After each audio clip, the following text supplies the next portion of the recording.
যারা উপজেলা পিআইও বলেন, এও বলেন, যারা আছেন, এক্সিয়ান আছেন, ইউনো আছেন, এসিলেন আছেন, কারো ব্যাপারে যদি কোনো কিছু শুনি একদম শক্ত হাতে আমার অবস্থান থাকবে। আমি আপনার সাথে আমার এলাকার মানুষের কোনো ধরনের অন্যায় জিনিসকে আমি সাপোর্ট দিব না। ঠিক স্যার হইতে আসছেন এখানে, জনগণের এখানে সাথ চাইতে আসেন না। আপনি আমার টাকায়, আমাদের টাকায়, সবার টাকা চলেন, জনগণকে সেবা করেন। জনগণের প্রতিনিধি, জনগণের দ্বারা নির্বাচিত ম্যান্ডেটকে বৃদ্ধাঙ্গুলি দেখায়, তারা কখনো ভালো অফিসার হতে পারে না, তারা জনগণ বিরোধী। দেখেন, আমি এডিশনাল বাজেট এই সদরের দেখেন, আমাদের পৌরসভার 100 কোটি টাকা বাজেট আসছিল ইন্টারিমের সময়, কাজ হয় নাই, এক্সিএন কাজ করে না। আবার আমি দেখলাম জলাবদ্ধতা, আমি আবার 20 কোটি টাকা চাইছি, নিজে গিয়ে মন্ত্রীকে সাইন করে দিয়ে আসছি। এবং জেলা পরিষদের জন্য আমি আলাদা 5 কোটি টাকা চাইছি চরগুলোর জন্য দেওয়ার জন্য।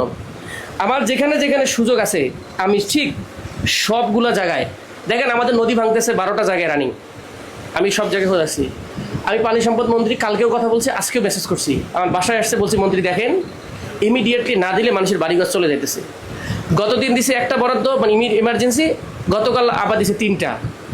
আমি আমার জায়গায় না বললে কেউ দেয়? তাহলে আপনার 4টা জায়গায় এমার্জেন্সি ফেলার ব্যবস্থা করলাম। আরও তাহলে আমি জানি একবারে সব নিলে দিতে চাবে না, 4টা হলো, এরপরের ফেজে আবার বলবো মন্ত্রী খুব খারাপ অবস্থা, আর দেন 4টা। তাহলে আমার এইভাবে যদি নদী ভাঙন ঠেকাতে পারে, আমার এইটা হলো প্যাশন। আপনি আমাকে বললেও করবো, আমি না বললেও করো, আমি হচ্ছি জনগণের সাথে দায়বদ্ধ। 2 নম্বর হচ্ছে আমি আমার আল্লাহর কাছে দায়বদ্ধ, কারণ আমি এখন বললে আমি আল্লাহর কাছে জবাব দিয়ে করতে হবে আমি আমার দায়িত্ব পালন করছি কিনা। আমাকে কে কি বললো আমি এটা নিয়ে খুব অডিট না, অডিট হচ্ছে আমার জনগণের ক্ষেত্রে। এখন আমি কিছু আমাদের এলাকার আমলাতান্ত্রিকের বিষয়ে কথা বলতে চাই।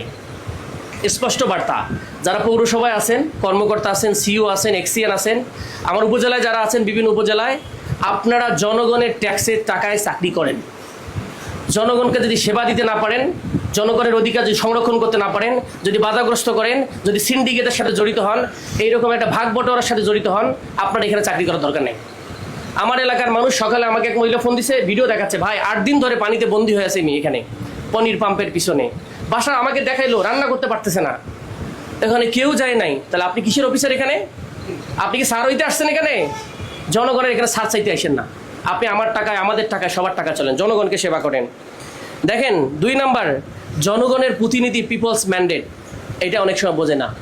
যারা পিপলস ম্যান্ডেট, জনগণের প্রতিনিধি, জনগণের দ্বারা নির্বাচিত ম্যান্ডেটকে বৃদ্ধাঙ্গুলি দেখায়, তারা কখনো ভালো অফিসার হতে পারে না, তারা জনগণ বিরোধী, তারা বাংলাদেশের মানুষের যেটা আকাঙ্ক্ষা সেটার বিরোধী।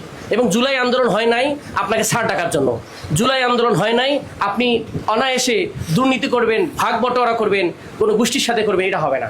কুড়িগ্রামে কাজ করতে গেলে স্বচ্ছ, জবাবদিহি, দুর্নীতিমুক্ত করতে হবে, প্রচুর পরিমাণ ফান্ডিং আনার জন্য যত সিস্টেম সেটা করতে হবে।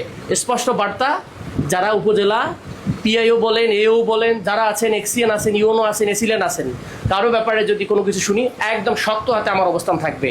আমি আপনার সাথে আমার এলাকার মানুষের কোনো ধরনের অন্যায় জিনিসকে আমি সাপোর্ট দিব না। আমার এলাকার মানুষের অধিকার যে হাত দিবে আমি তার ব্যাপারে শক্ত অবস্থান নিব।